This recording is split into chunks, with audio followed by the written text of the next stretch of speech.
नाज़रीन, ब्रेक के बाद गुफ्तगू को आगे बढ़ाते हैं। राजा साहब, ब्रेक से पहले जिस तरह से आपने कहा कि पाकिस्तान तहरीक इंसाफ बहरहाल ख्वाहिश रखती थी कि हुकूमत किसी भी सतह पे उनके साथ इंगेज करे, लेकिन मामलात को इस नहज तक पहुंचाया गया और एक ग्रैंड ऑपरेशन करके लोगों को डिस्पर्स किया गया, लोगों पे लाइव एम्यूनेशन का इस्तेमाल किया गया।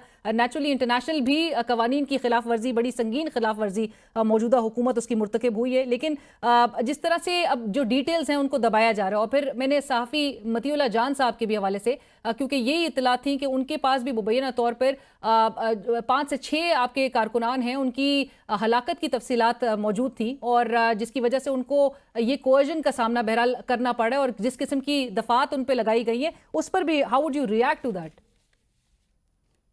ये क्या इस पे इंसान कह सकता है जो इस मुल्क में हो रहा है, ये एक और उससे निचली सतह है। लगता है कि हर रोज हम कोई ऐसा अमल की रियासत करती है इसका तसव्वुर मुमकिन नहीं होता। हर रोज हम किसी और अबतरी की सतह पे पहुंच जाते हैं, जुल्म की सतह पे पहुंच जाते हैं।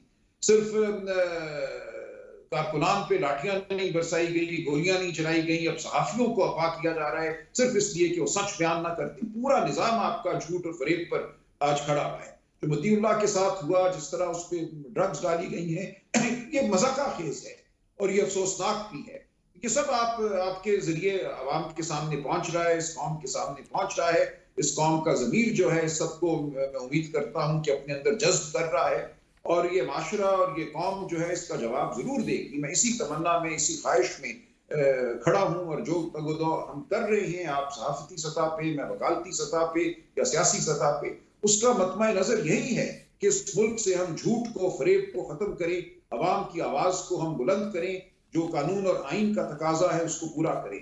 मतीउल्लाह के साथ खड़ा हूं, हर मुमकिन मैं मदद मतीउल्लाह की करूंगा इंशाअल्लाह। और आपने अपने आज जो इस्तीफे में भी मेंशन किया कि आपकी जो कमिटमेंट है for democracy, for the fight for democracy and human rights, वो बहरहाल जारी रहेगी। बट राज साहब, यही बहरहाल नजर आ रहा है कि 4 साल पहले भी इमरान खान साहब जब वजीर आजम थे तो तब भी मतीउल्लाह जान साहब के साथ ही अनफॉर्चुनेटली उनको अबडक्ट किया गया और अभी बज़ाहिर मौजूदा जो सेटअप है वो वही टेम्पलेट को इस्तेमाल करती हुई दिखाई दे रही है। बट आखिर में राज साहब ये ज़रूर कमेंट कर दीजिएगा कि इमरान खान साहब की जो मुश्किलात हैं वो आगे आने वाले दिनों में आप बढ़ती हुई देख रहे हैं, क्योंकि एक तासुर है कि ये धरने के भी हवाले से जो वाहिद कैजुअल्टी है वो इमरान खान साहब ही हैं। आपको क्या नज़र आ रहा है इमरान खान साहब के लिए? कहीं ना कहीं आपको किसी अदालती रूट के जरिए ही कोई रिलीफ की तवक्को है? देखिए, तवक्को तो है, लेकिन सरे दस्त अब मुकदमे और कायम कर दिए गए हैं, तो जाहिर है अब उन मुकदमों में भी उनको जांच किया जाएगा, उन पे मुकदमा चलेगा, तो हमें इन मुकदमों को भी अब देखना होगा, भुगतना होगा। इसीलिए मैं समझता हूँ कि मेरा रोल बतौर वकील जो है पहले से ज्यादा अहम होगा। लीगल कमेटी को हमें मजीद मुतहर्रिक करना होगा। और अगर इमरान खान साहब आपको कहें कि आपने इस्तीफा नहीं देना है तो फिर आप जारी रखेंगे काम?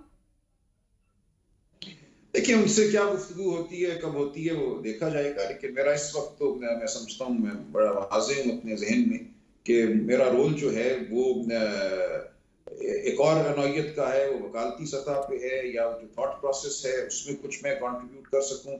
फिक्री सतह पे जो गुफ्तगू का की सतह है, आपके साथ गुफ्तगू करना, इंटरनेशनल मीडिया के साथ गुफ्तगू करना, वो रोल मैं कोशिश करूंगा कि मैं जारी रखेंगे। बहुत शुक्रिया सलमान अकबर राजा साहब, thank you so much for your time. बहुत शुक्रिया के लिए। सीनियर रहनुमा पाकिस्तान तहरीक इंसाफ और सरबरा पाकिस्तान तहरीक इंसाफ के लीगल कमेटी के सलमान अकबर राजा साहब इस वक्त हमसे बात करते हैं, जिन्होंने आज ही बतौर secretary general of Pakistan Tehreek Insaf अपना इस्तीफा पेश किया है और साथ साथ उनकी कमिटमेंट टू पाकिस्तान तहरीक इंसाफ और जो ये फाइट है जमहूरियत के लिए, मुल्क में इंसानी हुकूक के लिए, वो कहते हैं कि वो जारी रहेगी।